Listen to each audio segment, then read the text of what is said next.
શ્રી મહાપ્રભુજીના આવા દાસાનુદાસ સેવક માધવ ભટ્ટને આપણા વંદન।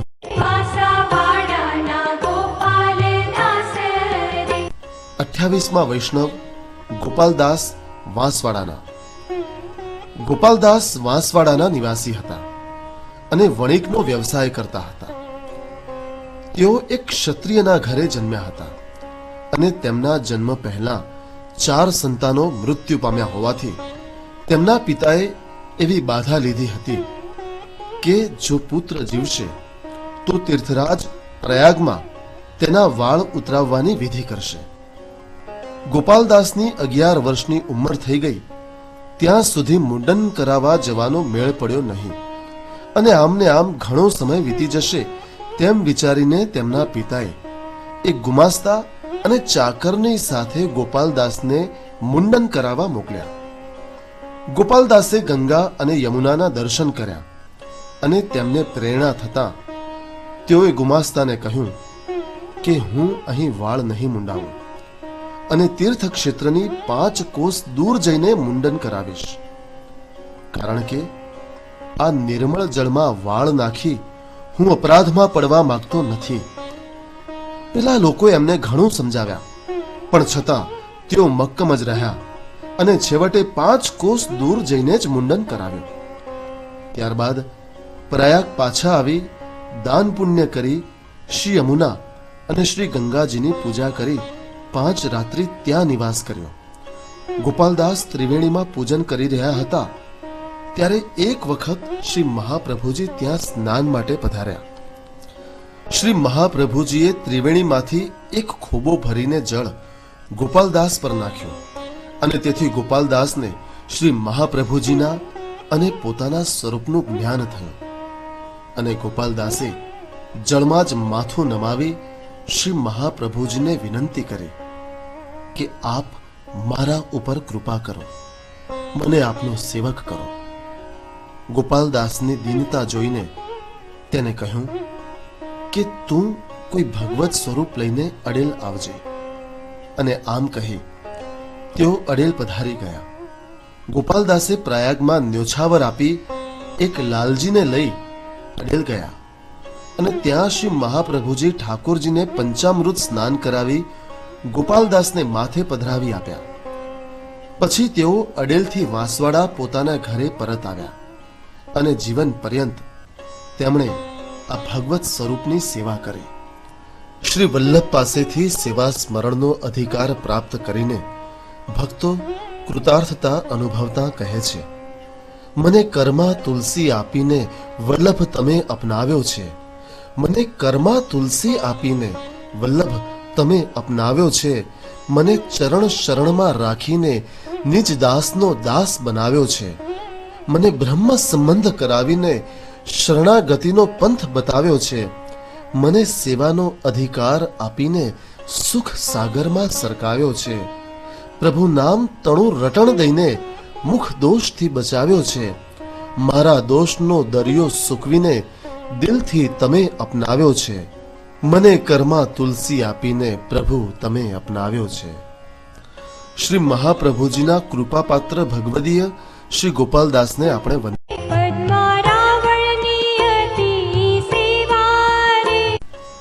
29મા વૈષ્ણવ પદ્મા રાવલ સાંચોરા।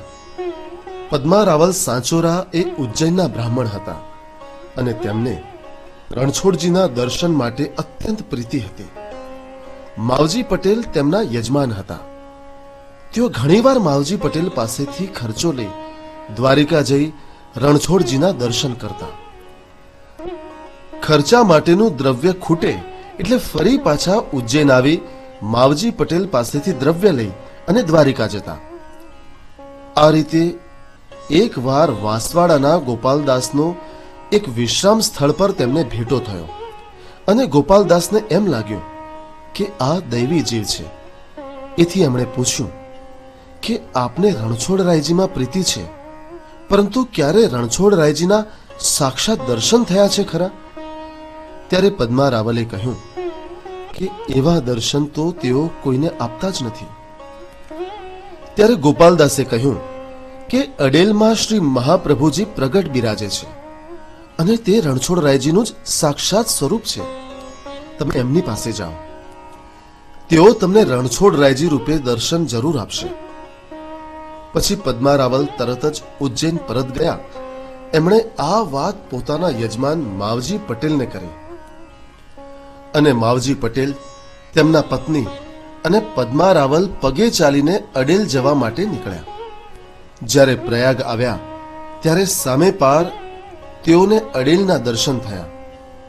એ સમયે શ્રી મહાપ્રભુજી યમુનાજી કિનારે સંધ્યા સ્નાન માટે ત્યાં પધાર્યા હતા. શ્રી મહાપ્રભુજીએ આ લોકોને જોયા, તેથી એક વૈષ્ણવને આજ્ઞા કરી કે નાવ લઈ સામે પાર જઈ એ ત્રણેય જણને અહીં લઈ આવો. શ્રી મહાપ્રભુજીએ વિચાર્યું કે એમનો ભાવ શ્રી રણછોડરાયજીમાં છે, માટે હું જો રણછોડરાયજીના રૂપે દર્શન આપીશ તો તેમનો ભાવ વધશે, અને તેથી તેમણે શ્રી રણછોડરાયજીના રૂપે દર્શન આપ્યા. ત્રણેય જણાએ દંડવત કર્યા અને ત્રણેય પોતાને અંગીકાર કરવા વિનંતી કરી. શ્રી મહાપ્રભુજીએ ત્રણેયને નવડાવી નામ નિવેદન કરાવ્યું. પછી તે ત્રણેય ઉજ્જૈન પાછા ફર્યા. આવા રણછોડરાયજીમાં પ્રીતિ રાખતા પરમ ભગવદીય પદ્મા રાવલને આપણા વંદન.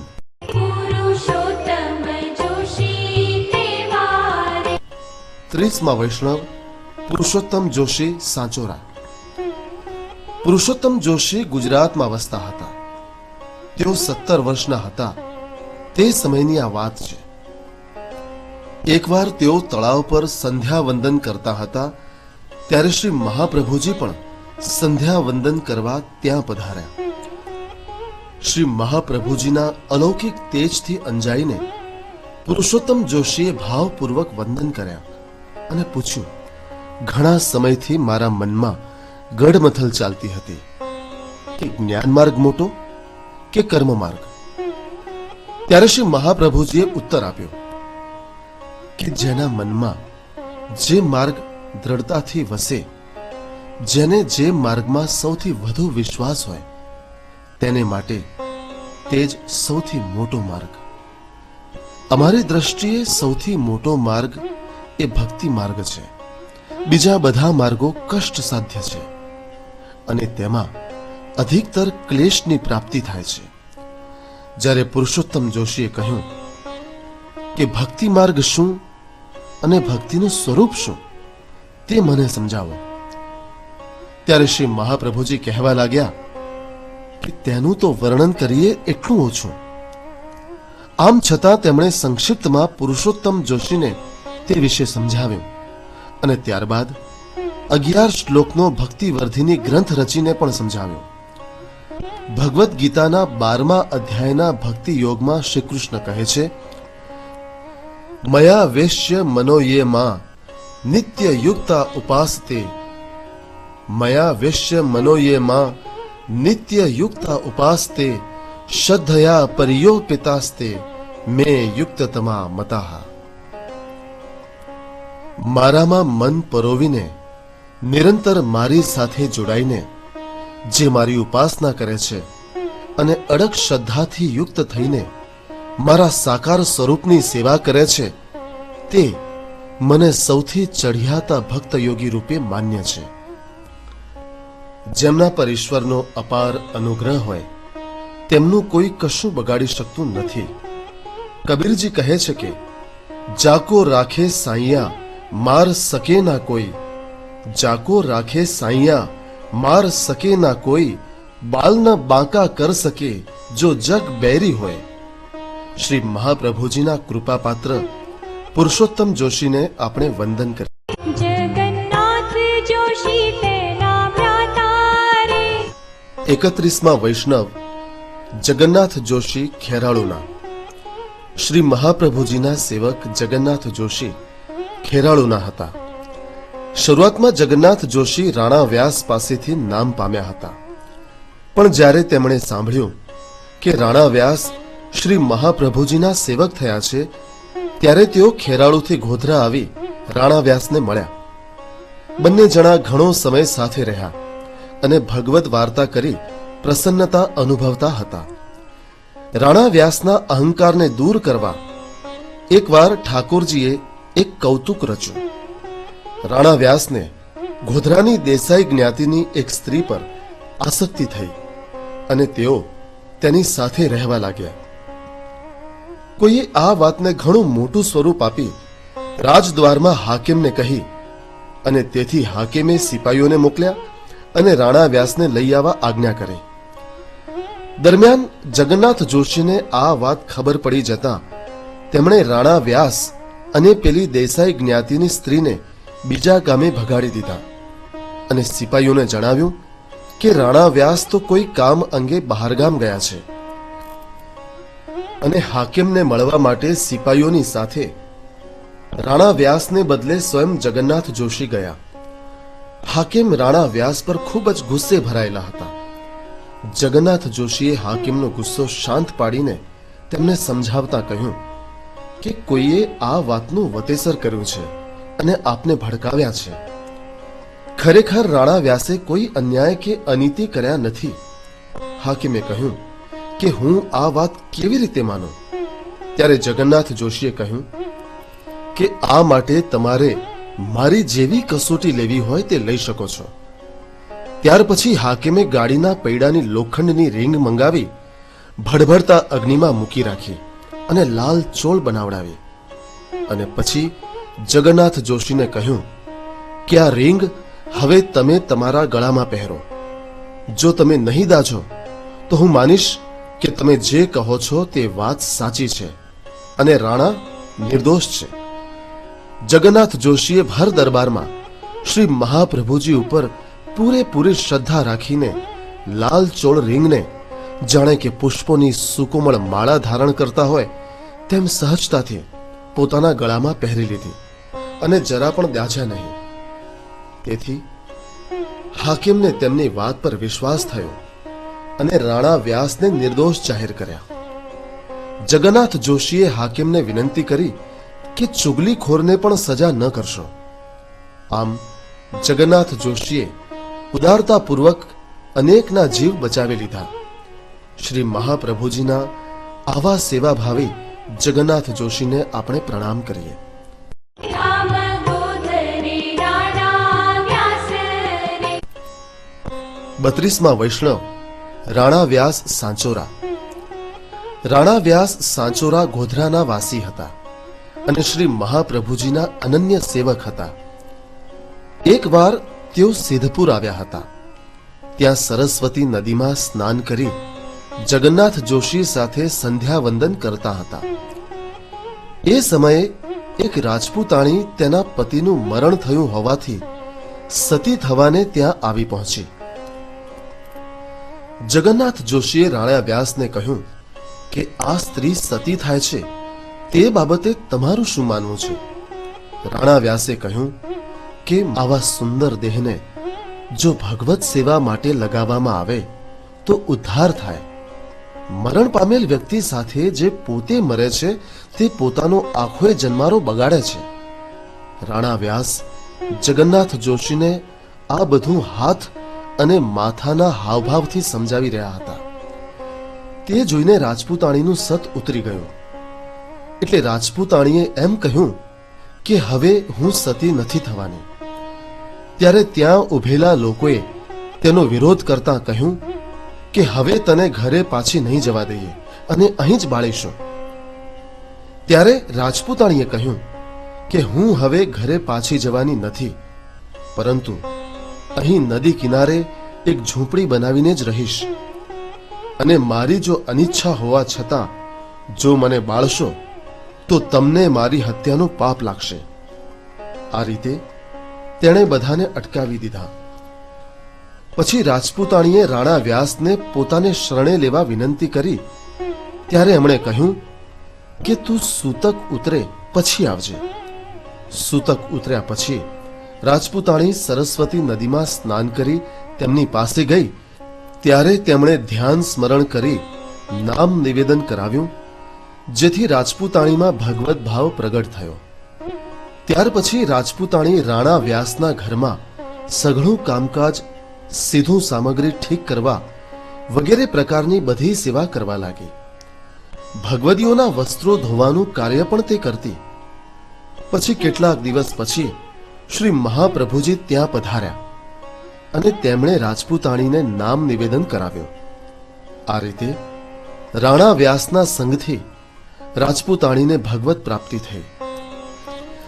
ભાવાર્થ એ છે કે ભગવદીઓનો સંગ પરમ ઉત્તમ છે, અતિ શ્રેષ્ઠ છે. એમના ઘડીકના સંગથી પણ ભગવાનની કૃપા પ્રાપ્ત થાય છે. શાસ્ત્રોમાં કહ્યું છે, શરીર માધ્યમ ખલુ ધર્મ સાધનમ. ખરેખર શરીર ધર્મ આચરણ માટેનું પહેલું સાધન છે. આવા ભગવદીય કૃપાપાત્ર રાણા વ્યાસને આપણે વંદન કરીએ. રામદાસ ગુજરાતના વાસી રે. 33મા વૈષ્ણવ રામદાસ સાંચોરા. રામદાસ સાંચોરા શ્રી મહાપ્રભુજીના કૃપાપાત્ર સેવક હતા. તેમને બાળપણથી જ વૈરાગ્ય ભાવ જાગ્યો હતો, પણ તે વખતે અવસ્થા ઘણી નાની હોવાથી ફરી સંસારમાં સંગ લાગે તેવી સ્થિતિ હોવાને લીધે શ્રી મહાપ્રભુજીએ નામ નિવેદન કરાવી તેમને પોતાની પાસે જ રાખ્યા હતા. શ્રી મહાપ્રભુજી દ્વારિકાથી પૃથ્વી પરિક્રમા માટે પધાર્યા ત્યારે રામદાસજી પણ તેમની સાથે હતા. તેઓ રસોઈની બધી જ પરિચારગી અને નાની મોટી ટહેલ કરતા હતા. રસ્તે ચાલતી વખતે રામદાસ હંમેશા આગળ રહેતા અને માર્ગમાં જ્યાં જ્યાં કાંટા દેખાય ત્યાં ઊભા રહેતા અને કાંટા વીણી લેતા અને રસ્તો ચોખ્ખો કરતા, જેથી શ્રી મહાપ્રભુજીના ખુલ્લા ચરણારવિંદને કોઈ કષ્ટ ન થાય. એક દિવસ રામદાસના પગમાં મોટો કાંટો વાગ્યો. રામદાસે વિચાર્યું કે જો હું મારા પગમાંથી કાંટો કાઢવા બેસીશ તો શ્રી મહાપ્રભુજીને પણ ઊભા રહેવું પડશે, અને જો આગળ વધીશ તો પણ આગળ ઘણા કાંટા છે, તે મહાપ્રભુજીને વાગી જાય અને તો પછી મેં મારો ધર્મ બજાવ્યો ન કહેવાય. માટે કાંટો કાઢ્યા વિના જ તેઓ ચાલતા રહ્યા. શ્રી મહાપ્રભુજી તેમના આ ભાવથી પ્રસન્ન થયા અને તરત જ એમણે આજ્ઞા કરી કે રામદાસ, તારા પગનો કાંટો કાઢી લે, તને ક્યારેય કોઈ અપરાધ નહીં લાગે. પછી રામદાસે પોતાના પગમાંથી કાંટો કાઢ્યો.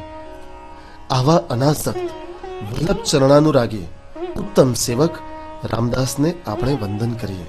કવિ ગોવિંદ હરિરસ માતા રે. 34મા વૈષ્ણવ ગોવિંદ દુબે સાંચોરા. ગોવિંદ દુબે સાંચોરા બ્રાહ્મણ ખેરાળુમાં રહેતા હતા. શ્રી મહાપ્રભુજી પાસેથી ભગવદ્ ગીતાનો એક જ શ્લોક શીખીને વ્યાકરણનું સમગ્ર જ્ઞાન શ્રી મહાપ્રભુજીના અકલ્પ્ય સામર્થ્યને કારણે તેમને પ્રાપ્ત થયું હતું. લૌકિક ચિંતા અને વ્યગ્રતામાં તેમનું મન ખૂબ જ રહેતું હોવાથી ભગવત સેવામાં ચિત્ત લાગતું ન હતું, અને તેથી શ્રી મહાપ્રભુજીએ તેમને નવરત્નનો ગ્રંથ સમજાવ્યો હતો, જે પછી તેમને ભગવત સેવા માટે દ્રઢ ભાવ થયો હતો અને ચિંતાઓથી મુક્ત થયા હતા. એક સમયે શ્રી મહાપ્રભુજી અડેલથી દ્વારિકા પધાર્યા હતા. ત્યારે ગોવિંદ દુબે શ્રી મહાપ્રભુજીને વિનંતી કરી કે કથાના કોઈ પ્રસંગનું વચનામૃત કરાવો તો સારું. ત્યારે શ્રી મહાપ્રભુજીએ કહ્યું કે વ્રજ લીલા સંબંધી કોઈ પ્રસંગ સંભળાવું છું, અને પુસ્તક ખોલી કથાનો આરંભ કર્યો. એટલામાં શ્રી રણછોડજી આવીને ગોવિંદ દુબે સાથે વાતો કરવા લાગ્યા. ગોવિંદ દુબે શ્રી રણછોડજી સાથે વાતો કરવામાં એટલા વ્યસ્ત થઈ ગયા કે એમને એ ભાન ન રહ્યું કે શ્રી મહાપ્રભુજી કથા કહે છે તો હું વાતો ન કરું.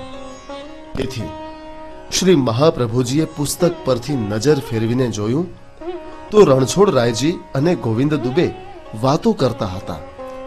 તેથી દુબે પર અપ્રસન્ન થઈ પુસ્તક બંધ કરી પોતે પોઢી ગયા, અને બીજા દિવસે સવારે ઉઠીને રસોઈ કરી ભોગ ધરી ભોજન કરી કૃષ્ણદાસ મેઘનને કહ્યું કે આજથી અમારા થાળનો મહાપ્રસાદ કોઈ વૈષ્ણવને આપશો નહીં, ફક્ત તમે અને દામોદર દાસ જ આ પ્રસાદ લેજો.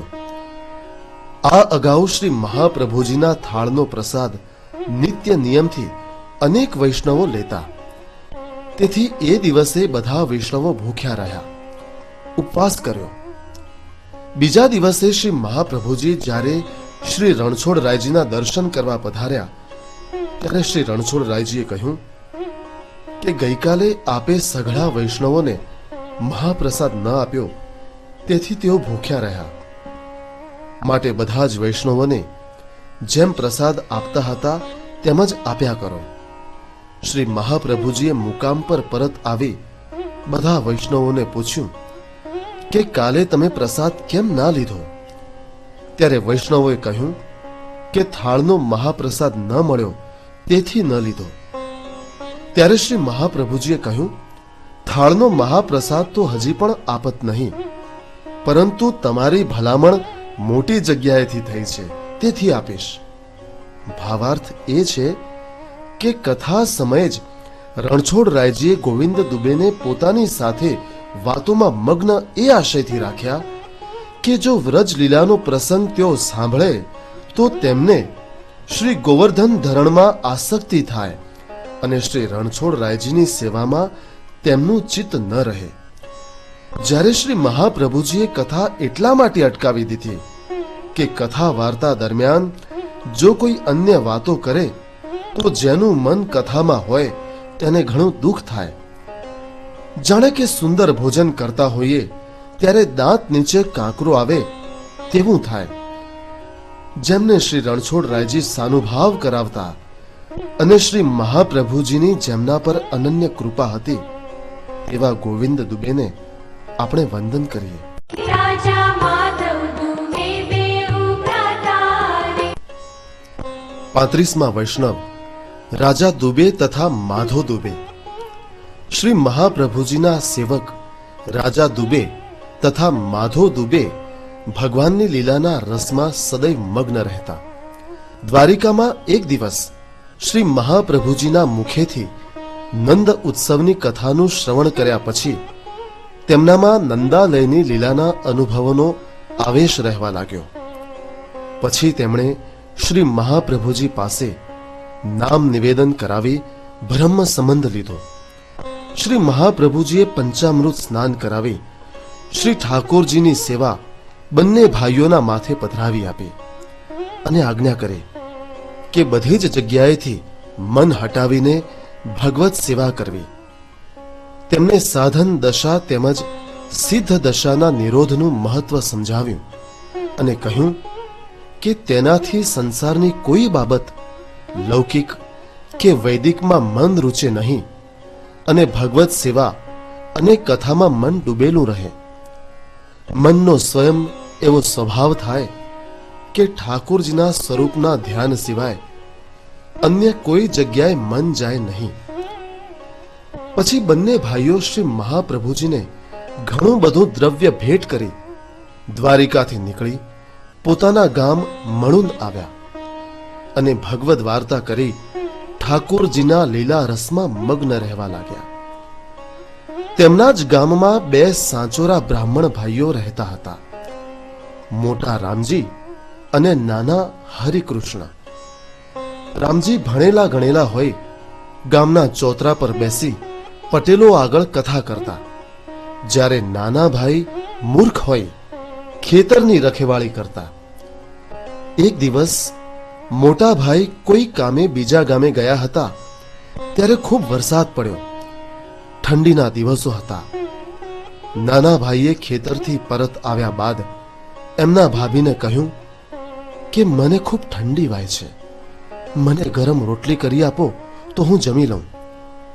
ત્યારે ભાભીએ કડવા વેણ સંભળાવતા કહ્યું કે શું તું ગામના ચોતરે જઈને કથા વાંચીશ અથવા દાદાનો ગરાસ ઘણા દિવસથી અટક્યો છે તે ફરી પાછો લાવીશ તો હું તને ગરમ રોટલી કરી આપું, નહીંતર તારે ખાવું હોય તો ખા અને સૂઈ જવું હોય તો સૂઈ જા. આ કડવા વેણ સાંભળીને નાના ભાઈ હરિકૃષ્ણને ખૂબ જ દુઃખ લાગ્યું અને દેહનો ત્યાગ કરવાનો વિચાર કરવા લાગ્યો. પોતાના મનનું દુઃખ હળવું કરવા તે રાજા દુબે અને માધો દુબે પાસે ગયો અને તેમને સઘળી વાત કહી. આ બંને ભાઈઓ પર શ્રી મહાપ્રભુજીની અસીમ કૃપા હતી. તેમણે હરિકૃષ્ણને ઠાકોરજીના મંદિરના દ્વાર આગળ બેસાડી શ્રી મહાપ્રભુજીનું સ્મરણ કરે અષ્ટાક્ષર મંત્રનો ઉપદેશ કર્યો અને અષ્ટાક્ષર મંત્રનો જપ કરાવ્યો. પછી હરિકૃષ્ણ સંસ્કૃત બોલવા લાગ્યો. ત્યારબાદ વધુ એક જપ કરાવ્યો.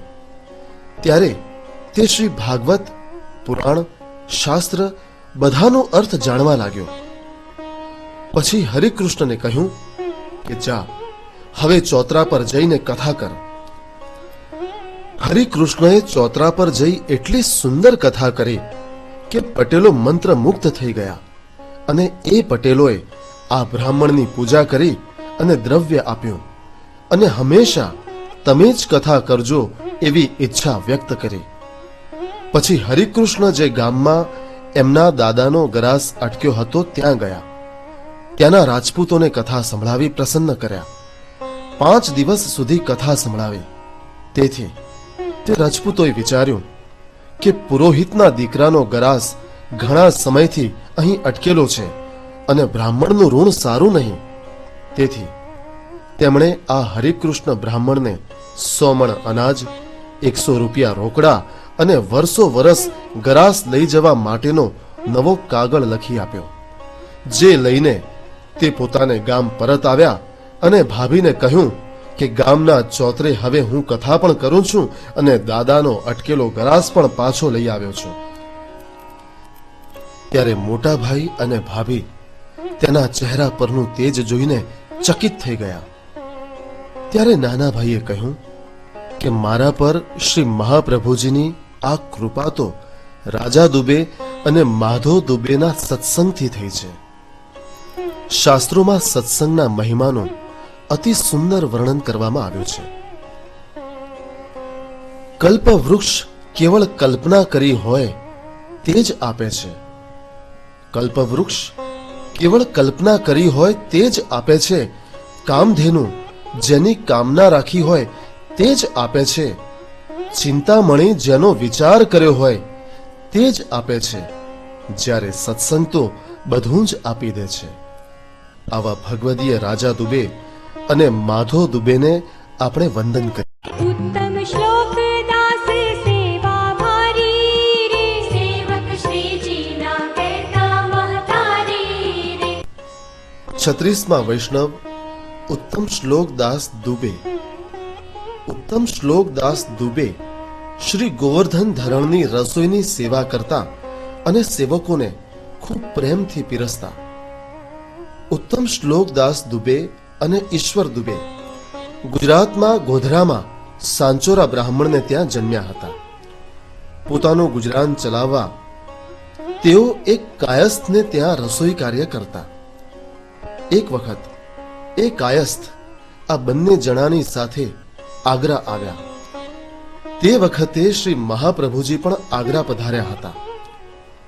એક દિવસ સાંજે જ્યારે રાજઘાટ યમુનાજીના તીરે શ્રી મહાપ્રભુજી સંધ્યા વંદન કરતા હતા ત્યારે ઉત્તમ શ્લોકદાસ અને ઈશ્વર દુબે યમુનાજીના કિનારે સ્નાન કરવા આવ્યા હતા. ત્યારે શ્રી મહાપ્રભુજીએ પોતાની સાથેના કૃષ્ણદાસને કહ્યું કે જન્મે બ્રાહ્મણ થઈને શુદ્રની ટહેલ કરવી તે યોગ્ય નથી. આ બંને બ્રાહ્મણોએ આ વાત સાંભળી અને શ્રી મહાપ્રભુજી પાસે આવીને બોલ્યા, આપ કહો છો તે સાચું, પણ શું કરીએ? પેટ માટે શૂદ્રની ચાકરી કરવી પડે છે. ત્યારે શ્રી મહાપ્રભુજી બોલ્યા કે મેં તમારા માટે નથી કહ્યું, પરંતુ મેં તો અમારા સેવકોને કહ્યું છે. ઈશ્વર બધાનું ભરણ પોષણ કરે છે, ફક્ત તેની ઉપર શ્રદ્ધા હોવી જોઈએ. શ્રી મહાપ્રભુજીની વાતો બંને જણના મનમાં ઉતરતા તેઓએ કહ્યું કે મહારાજ, અમને આપના સેવક બનાવો અને અમને બતાવો કે શું કરીએ કે જેથી શૂદ્રની ટહેલ કરવાનું છૂટે. શ્રી મહાપ્રભુજીએ તેમને ગોવર્ધન પર્વત પર આવી ગોવર્ધન ધરની સેવા કરવાનું કામ સોંપ્યું. તે બંને જણાએ પોતાના માતા પિતા પાસે જઈ વ્રજમાં નિવાસ કરવા જવાની સંમતિ માગી, પરંતુ 5 વર્ષ વીતી ગયા હોવા છતાં માતા પિતાએ સામે ચાલીને સંમતિ નહીં આપતા તેમને કહ્યા વિના જ બંને ભાઈ નીકળી ગયા. ઉત્તમ શ્લોક દાસને બધા સેવક મહતારી એટલે કે માતા કહીને બોલાવતા. માતા પોતાના બાળકને જે વાત્સલ્ય ભાવથી જમાડે તેવો પ્રેમ ઉત્તમ શ્લોક દાસ વૈષ્ણવોને રસોઈ કરીને પીરસવામાં રાખતા.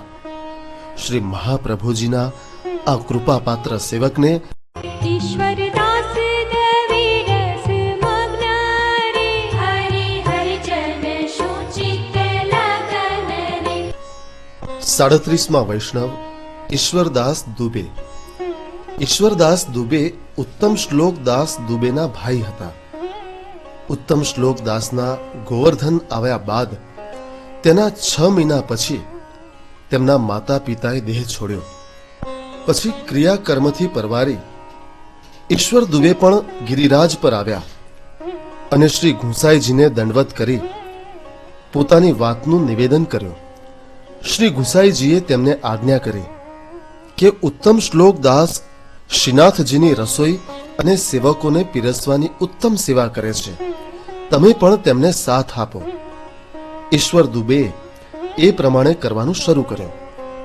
થોડા સમય પછી ઉત્તમ શ્લોક દાસ પ્રભુધામને પ્રાપ્ત થયા અને પછી જાણે ઈશ્વર દુબે બીજા ઉત્તમ શ્લોક દાસ જ બની ગયા.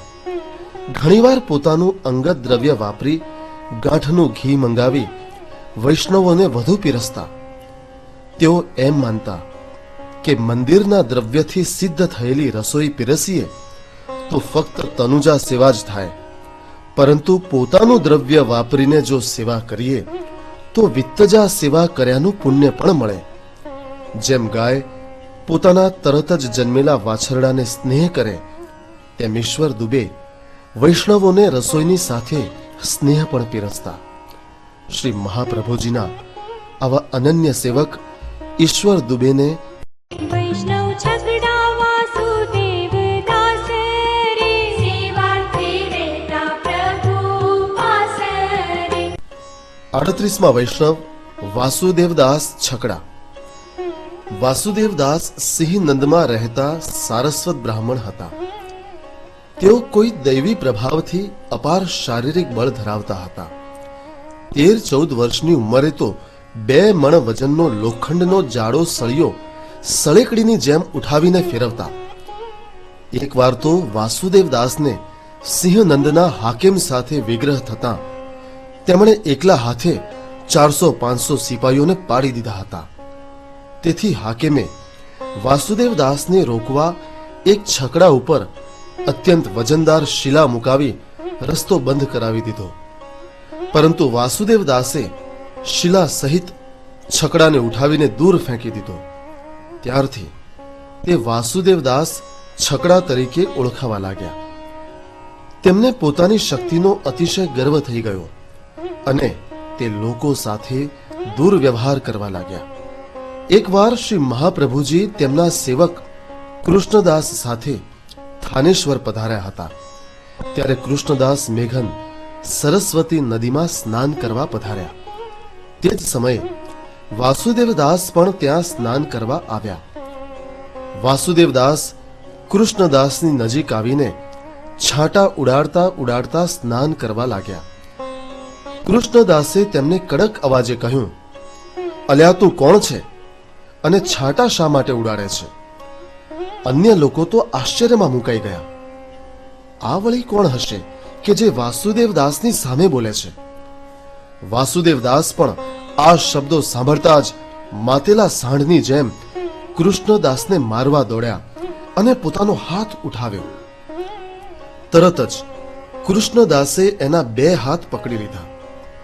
વાસુદેવદાસે હાથ છોડાવવાનો ઘણો પ્રયત્ન કર્યો અને પોતાની બધી તાકાત ખર્ચી કાઢી, પણ હાથ છોડાવી ન શક્યા. પછી હાર માનીને વિનંતી કરી ત્યારે કૃષ્ણદાસે એના હાથ છોડ્યા. ભાવાર્થ એ છે કે પોતાના બળ પર ક્યારેય અભિમાન કરવું નહીં. ઈશ્વર કૃપા આગળ કોઈ માનવીય બળની વિસાત નથી. આવા કૃષ્ણદાસ અને વાસુદેવદાસ બંનેને આપણે વંદન કરીએ. કૃષ્ણદાસ ઘઘરી સુખ કંદરે, બાવા વેણુ રહિત દુઃખ કંદરે, એવો બેઉનો એક ખવાસ રે, તેનું નામ છે જાદવદાસ રે. 39માં વૈષ્ણવ બાબા વેણુ, કૃષ્ણદાસ ઘઘરી અને યાદવેન્દ્રદાસ. શ્રી મહાપ્રભુજીના સેવક બાબા વેણુ સારસ્વત બ્રાહ્મણ હતા. કૃષ્ણદાસ ઘઘરી એક ક્ષત્રિય હતા અને બાબા વેણુના મિત્ર હતા. અને યાદવેન્દ્રદાસ વણિક હતા અને બાબા વેણુના ખવાસ હતા. બાબા વેણુ દેવીના ઉપાસક હતા અને દેવીને જ સર્વોપરી સમજતા. એકવાર શ્રી કલ્યાણજી ઠાકોરજીએ બાબા વેણુને સ્વપ્નમાં આવીને કહ્યું કે હું કલ્યાણી દેવી છું, આ ગામના તળાવમાં પડેલી છું, તું મને ત્યાંથી બહાર કાઢ અને મારી પૂજા કર. બીજા દિવસે બાબા વેણુ અને તેમના મિત્ર કૃષ્ણદાસ તળાવમાં પડ્યા અને શોધખોળ કરીને શ્રી કલ્યાણરાયજીનું સ્વરૂપ બહાર કાઢ્યું. બાબા વેણુએ પોતાની પાસે જે દ્રવ્ય હતું તેમાંથી તળાવ પર એક નાનું સરખું મંદિર બનાવ્યું. દેવીના ભાવથી કલ્યાણરાયજીની સ્થાપના કરી કલ્યાણ દેવી નામ આપ્યું. તેમને દેવીના વસ્ત્રો પહેરાવ્યા અને સેવા શરૂ કરી. ગામના લોકો આ દેવીને ચમત્કારી દેવી જ માનતા. તેમની આગળ ભાવથી જે કંઈ ઈચ્છા વ્યક્ત કરે તે સફળ થતી. મંદિરની આવકથી આ ત્રણેય જણનો જીવન નિર્વાહ થતો. એકવાર શ્રી મહાપ્રભુજી કાશીથી અડેલ જતા હતા તે દરમિયાન કલ્યાણરાયજીના આ મંદિર પાસે એક આંબાના વૃક્ષ નીચે બિરાજ્યા. તે વખતે બાબા વેણુ અને કૃષ્ણદાસ ગામમાં હાજર ન હતા. શ્રી કલ્યાણરાયજીએ શ્રી મહાપ્રભુજીને મંદિરમાં બોલાવ્યા. શ્રી મહાપ્રભુજીએ જેવા શ્રી ઠાકોરજીના દર્શન કર્યા કે તરત જ આશ્ચર્યમાં ગરકાવ થઈને પૂછ્યું, નાથ, દેવીની જેમ શા માટે બેઠા છો? ઠાકોરજીએ કહ્યું, શું કરું? બાબા વેણુ અને કૃષ્ણદાસ મને આવા વસ્ત્ર પહેરાવે છે. તેઓ દેવીના ઉપાસક છે અને આ ગામમાં પણ ઠાકોરજીને કોઈ જાણતું નથી. બાબા વેણુ દૈવી જીવ છે અને એના જીવનો ઉદ્ધાર કરવા માટે જ મેં દેવી થઈ બાબા વેણુ પાસે આ કાર્ય કરાવ્યું છે. આપ પધાર્યા છો એટલે મને ઠાકોરજી તરીકેનું મારું અસલ સ્વરૂપ પ્રદાન કરો. શ્રી મહાપ્રભુજીએ તરત જ દેવીનો વસ્ત્ર પ્રકાર દૂર કરી શ્રી ઠાકોરજીને એક ધોતી પહેરાવી માથે પાગ બાંધી દીધી અને પોતે આંબાના ઝાડ નીચે બિરાજ્યા. એટલામાં જ બાબા વેણુ, કૃષ્ણદાસ અને યાદવેન્દ્રદાસ ત્રણેય જણા મંદિરમાં આવ્યા અને ઠાકોરજીને જોતા જ તેમના કપડાં બદલાવવાનો પ્રયત્ન કર્યો કે તરત જ શ્રી ઠાકોરજીએ કહ્યું કે મને અડકશો નહીં, હું કલ્યાણરાયજી ઠાકોરજી છું. ત્યારે બાબા વેણુએ કહ્યું, ઠાકોરજીને તો ગામમાં કોઈ જાણતું જ નથી. વળી મારો શું અપરાધ કે મને અડકવાની પણ ના કહો છો? ત્યારે શ્રી કલ્યાણરાયજીએ કહ્યું કે આંબાના ઝાડ નીચે શ્રી મહાપ્રભુજી બિરાજ્યા છે, તું તેમનું સેવક થા.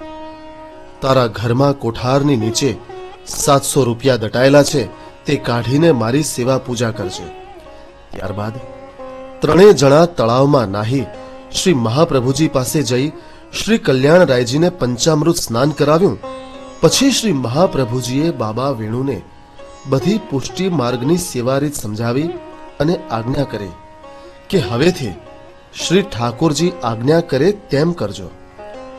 જેમનામાં અલૌકિક સામર્થ્ય હતું તેવા કૃપાપાત્ર બાબા વેણુ, કૃષ્ણદાસ અને યાદવેન્દ્રદાસ ખવાસને આપણે થાનેશ્વરના વિપ્ર જગતાનંદ રે, સેવ્યા શ્રી હરિ અતિ આનંદ રે.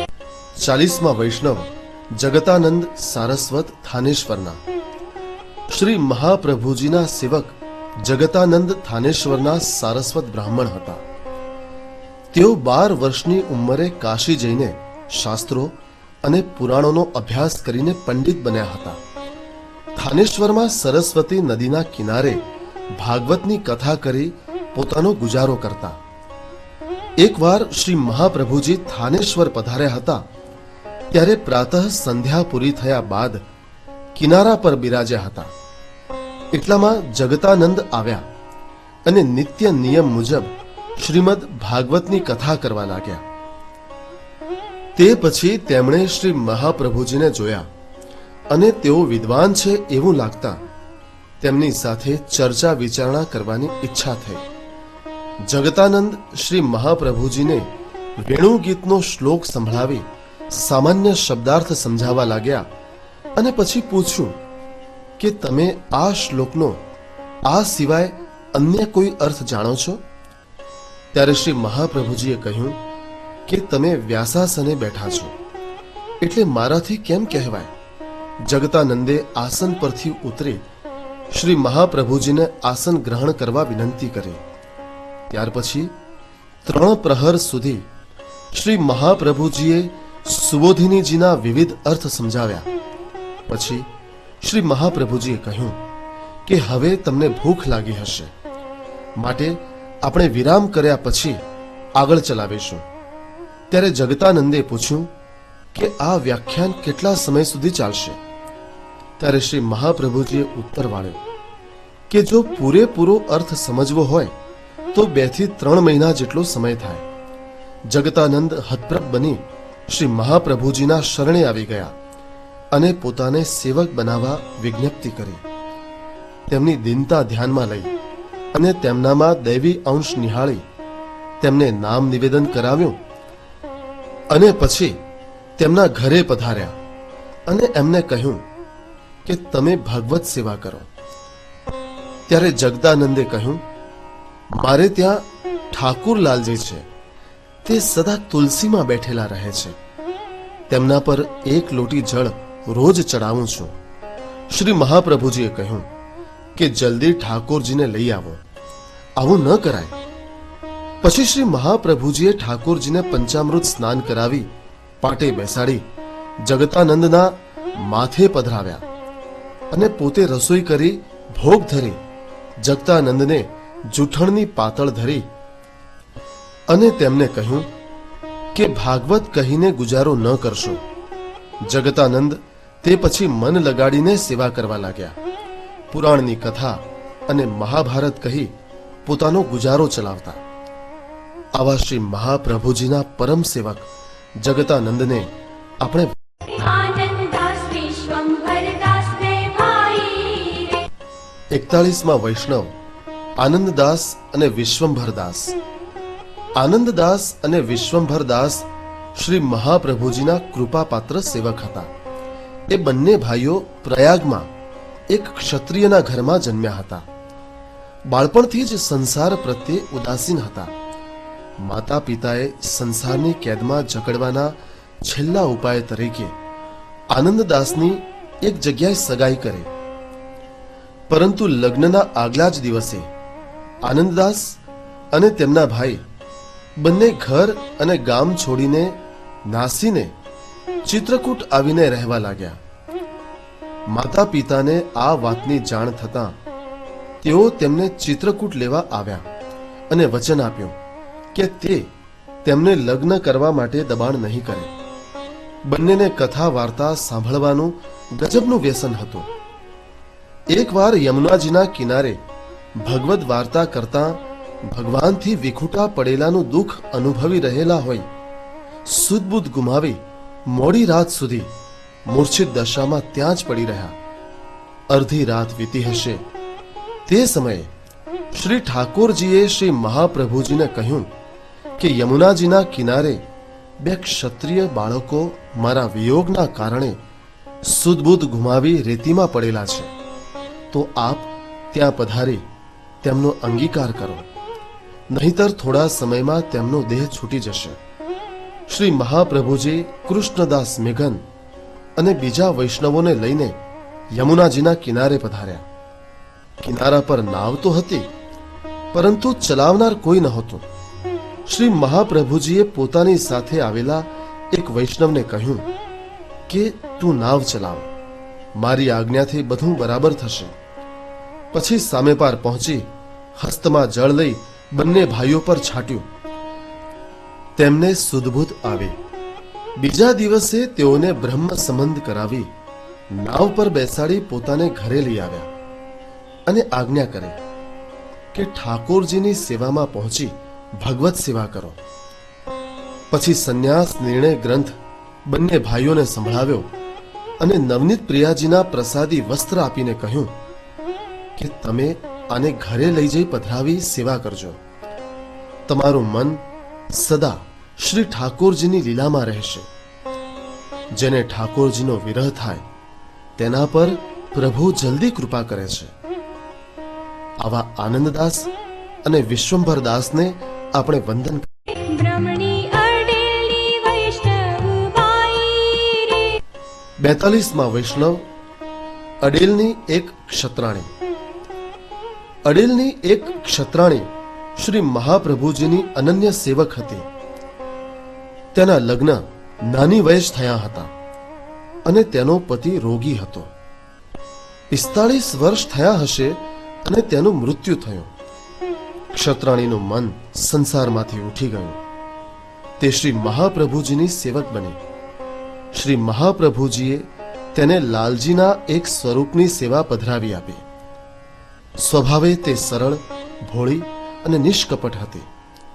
તેનું ઘર એકદમ નાનું હતું.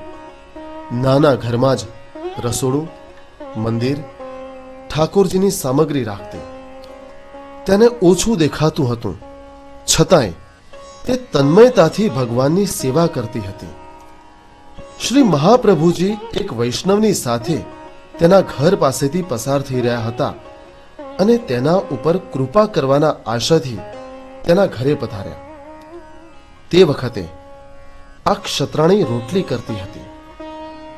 એક રોટલી કરીને તે ભગવાનને ધરે અને શ્રી ઠાકોરજી તે ઉઠાવીને આરોગે, પણ ક્ષત્રાણીને બરાબર આંખે દેખાય નહીં. તેથી તેને એમ થાય કે મારી રોટલી ઉંદર કે બિલાડી કોઈ ખેંચી જાય છે. એટલે એ હાથ જમીન પર ફેરવી અને ઠપકારીને ફરી રોટલી કરે. શ્રી મહાપ્રભુજીએ તે ક્ષત્રાણીને કહ્યું, તું તારી રોટલી માટે ખેદ ન કર. તારું તો અહોભાગ્ય છે કે તારા હાથે બનાવેલી રોટલી શ્રી ઠાકોરજી સ્વયં આરોગે છે. ક્ષત્રાણી આ સાંભળી અત્યંત પ્રસન્ન થઈ. તે નિષ્કપટ ભાવવાળી અને નિર્મળ મન ધરાવતી હોવાથી શ્રી ઠાકોરજી તેને સાનુભાવ કરાવતા હતા. શ્રી ઠાકોરજી ચતુરાઈથી નહીં પરંતુ પ્રેમથી વશ થાય છે. નિર્મળ ભક્તિ ભાવવાળી આ ક્ષત્રાણીને આપણે